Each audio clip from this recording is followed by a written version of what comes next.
Dua edərkən, duanın ədəbləri var. Hansılar idi? Allahı tərif etmək. Nə badə özün üçün duaya başlamayasan. Həmişə nə edəcəksən? Səcdəyə başını qoyan kimi Allahı tərif etmək. 10 dəqiqə, 15 dəqiqə dua edəcəksənsə 10 dəqiqə. 8 dəqiqəsini, 7 dəqiqəsini Allahı tərif elə. Nə xoş o insanlarla, Allahu Akbar. Allah Teala bizlərə nəsib eləsin. Allahı tərif etmək bilsin nə deməkdir? Nə cür, nə yaxşı. Mən bilmirəm Allahın adlarından, sifətlərindən. Bildiyimiz kimi. Allahım, ya Rabbi, əzəlisən, əbədisən, mərhəmətlisən, qudrətlisən, kainatın sahibisən, gecəni gündüzə qatırsan, gündüzü gecəyə qatırsan, ölüdən diri çıxarırsan, diridən ölü çıxarırsan. Bunlar Allahın şəhənə tərif deməkdir. Allahı mədih eləməkdir.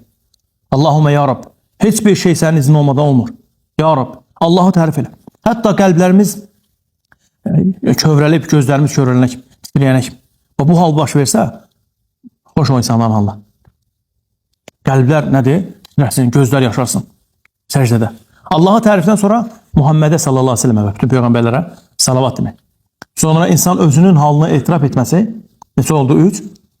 Allahım, halımı səndən başqa heç kim bilmir, ya Rabbi. Həqiqətən bizim halımızı Allahdan başqa heç kim bilmir.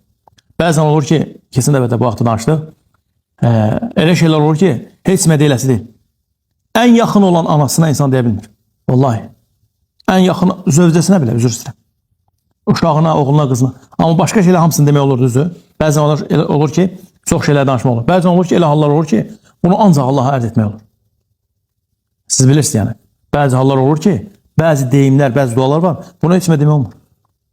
Elə deyil mi? Amma Allaha subhanahu teala. Heç olubmu ki, kimsə desin ki, mən Allahdan utanıram? Görürsünüz, Allah subhanahu teala insanların qəlbinə belə bir şey qoymuyor. Amma deyirik də biz, mən anamdan utanıram. Anama nə cür nə danışım bunu? Elə deyil mi? Heç kimsə eşitmişsə desin ki, mən Allahdan utanıram. La ilahe illallah. Siz indi Allah mı yaxındır, yoxsa ana mı? Allah subhanahu wa ta'ala.